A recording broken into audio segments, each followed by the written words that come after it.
अस्सलामुअलैकुम and hello to all students. आज हम चाय के बारे में बात करेंगे।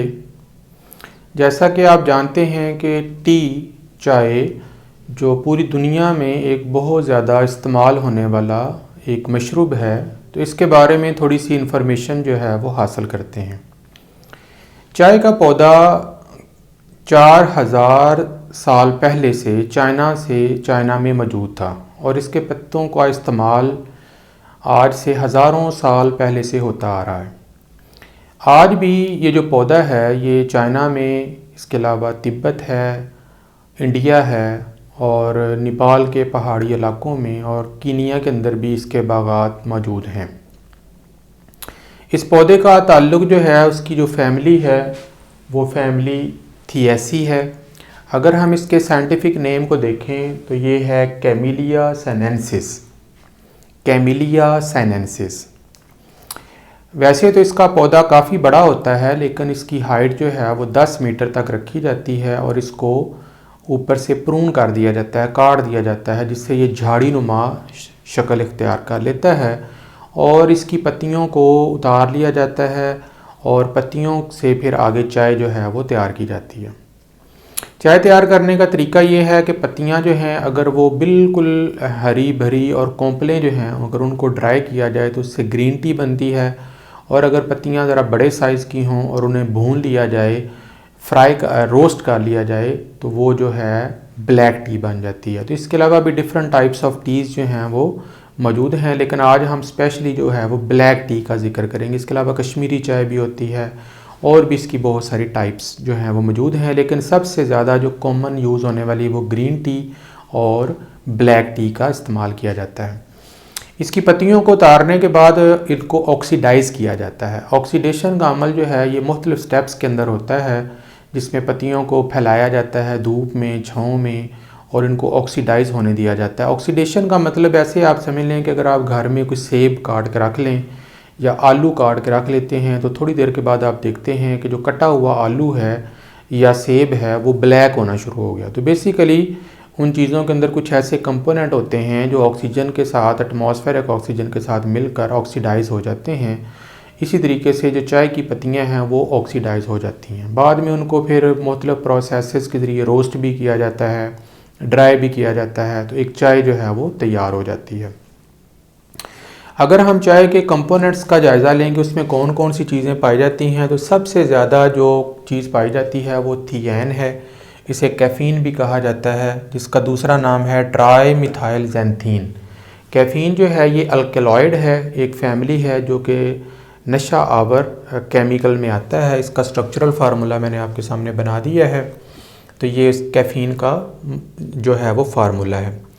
इसके अलावा चाय जो है उसके अगर हम वैसे तो इसके अंदर हज़ारों इकसाम के केमिकल पाए जाते हैं। इसके अलावा खुशबू पाई जाती है, एरोमेटिक ऑयल्स पाए जाते हैं, लेकिन उसकी बनावट के दौरान, उसकी तैयारी के दौरान कुछ केमिकल जो हैं वो चेंज हो जाते हैं, कुछ ख़त्म हो जाते हैं। एनी हो, साइंटिफिक रिसर्च से जो मेजर कंपोनेंट्स चाय के अंदर मौजूद होते हैं वो मैंने कुछ लिस्ट किए हैं।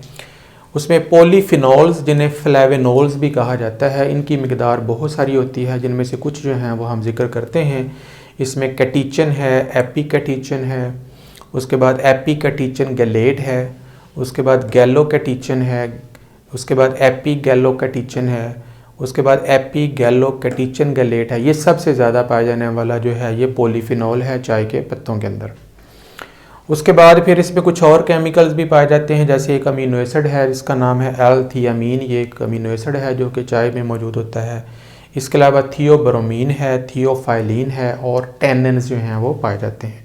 चाय को जितना ज़्यादा पकाएंगे उतनी उसमें टैनिन की मिकदार बढ़ती चली जाती है, इसलिए चाय को बहुत ज़्यादा पकाना नहीं चाहिए।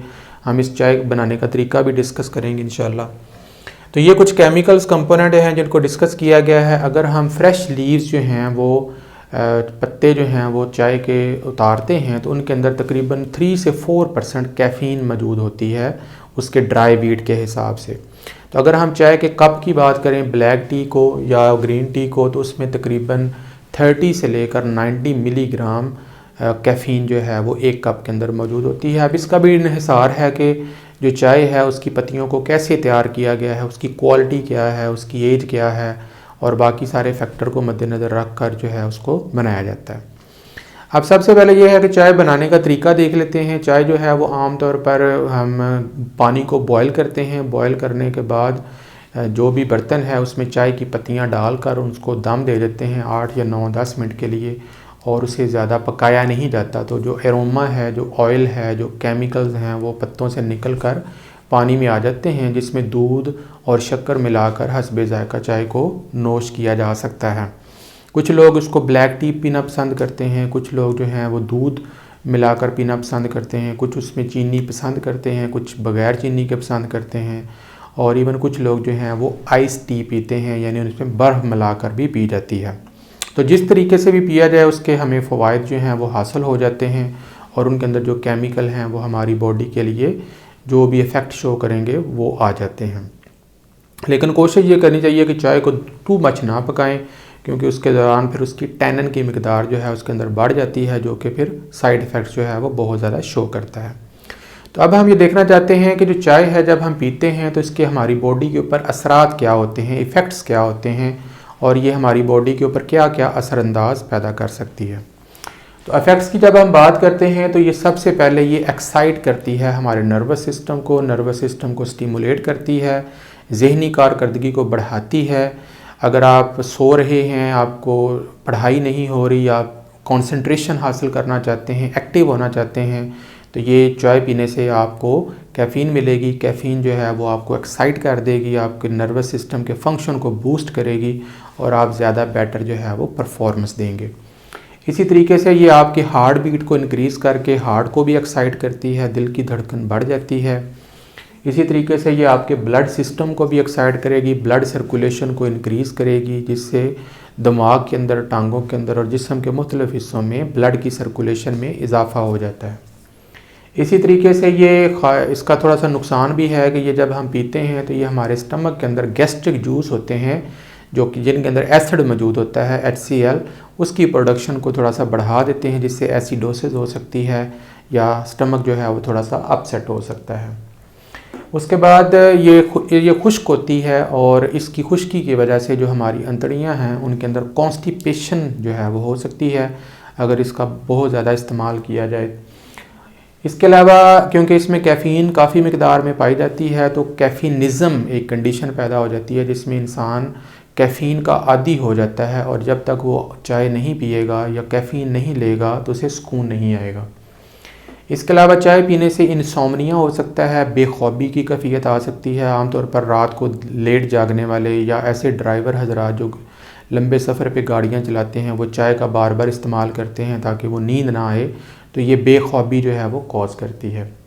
इसके अलावा एडिक्शन है, अगर आप इसका बहुत ज़्यादा इस्तेमाल करेंगे, चाय का हैबिचुअल उसके आदी हो जाएंगे, तो आप जब तक चाय नहीं पिएंगे आपको सुकून नहीं आएगा। 1 टाइम, 2 टाइम, 3 टाइम, तो ये आपको अपना नशे का आदी बना लेगी। जब तक आप चाय नहीं पिएंगे तो उसको सुकून नहीं आएगा। इसके अलावा ये आपको स्टिमुलेट करती है, पसीना लेकर आती है, बॉडी के टेम्परेचर को मेंटेन रखती है। इसके अलावा थोड़ा सा इसमें डाइजेशन सिस्टम को भी ये प्रमोट करती है, डाइजेशन को भी अच्छा करती है।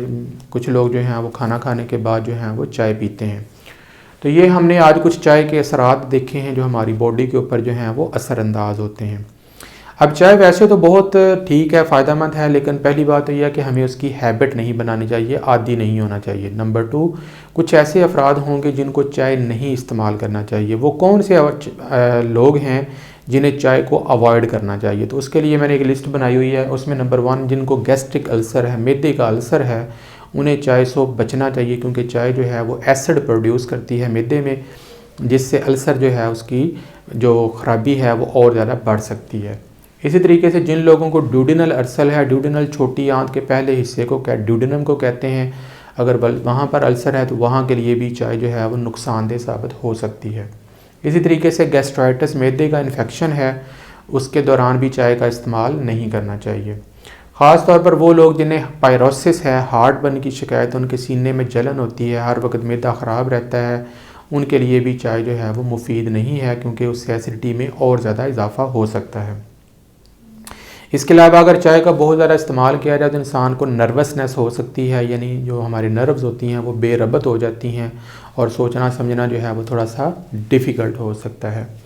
इसके अलावा हाइपरटेंशन, क्योंकि ये ब्लड सिस्टम को प्रमोट करती है, ऐसे मरीज़ जो ब्लड प्रेशर के ऑलरेडी पेशेंट होते हैं उनका ब्लड प्रेशर ज़रूरत से ज़्यादा हाई हो सकता है और ऐसे लोगों को कम मिकदार में और थोड़ी मिकदार में चाय का इस्तेमाल करना चाहिए। अब उसके बाद ख़ास तौर पर जो प्रेग्नेंट औरतें हैं उनको नहीं पीनी चाहिए चाय, क्योंकि उनके जो फीटस हैं बॉडी में डेवलप हो रहे हैं उनके ऊपर कैफ़ीन के जो साइड इफ़ेक्ट्स हैं, हार्मफुल इफ़ेक्ट हैं, वो फीटस के ऊपर पड़ेंगे, जिससे उनकी जो डेवलपमेंट है वो मुतासर हो सकती है।